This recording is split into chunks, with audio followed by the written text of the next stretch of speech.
Il-Prim Ministru Joseph Muscat ħabbar investiment privat ta' 7 miljun euro fil-fabbrika tal-Istampar, Gothenburg. Din il-fabbrika li għandha żewġ impjanti se tkabbar l-impjant ta' Bulebel b'investiment dirett ta' 3 miljun euro.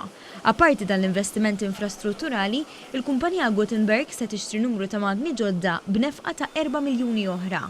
Il-kap tal-operazzjonijiet ta' Gothenburg, Boleslav Spiteri, spjega kif din il-fabbrika bdiet l-operat tagħha minn garaġġ żgħir f'Ħażabbar u issa dan in-negozju tal-familja evolva fuqet mill-akbar fabbriki tal-istampar li għandna f'Malta. Basikament ħajsir investiment ta' 7 miljuni, 3 miljuni minnhom ħajsun għall-infrastruttura tal-kumpanija bħala binja u hekk. U mbagħad ħajsiru investiment ta' 4 miljuni fuq makkinarju. Da kollu biex iżid il-valur miżjud għal prodott tagħna u s-servizzi li nofru.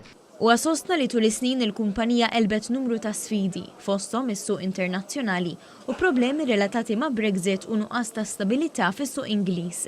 Madankollu permezz ta' aktar investiment, din il-kumpanija nfirxet fatta swieq ġodda u ġiet aktar kompetittiva.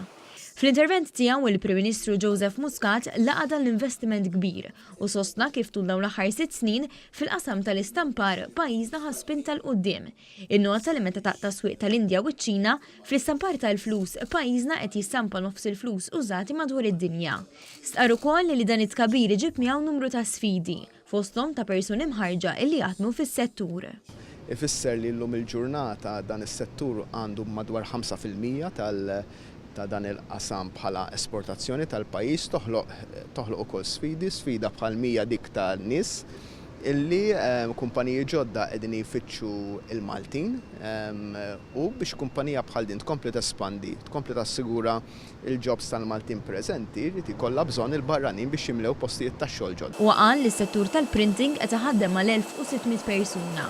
Spjega wkoll li s-sena li għaddiet l-ammont ta' materjal esportat minn pajjiżna irdoppja meta mqabbel mas-sena ta' qabel.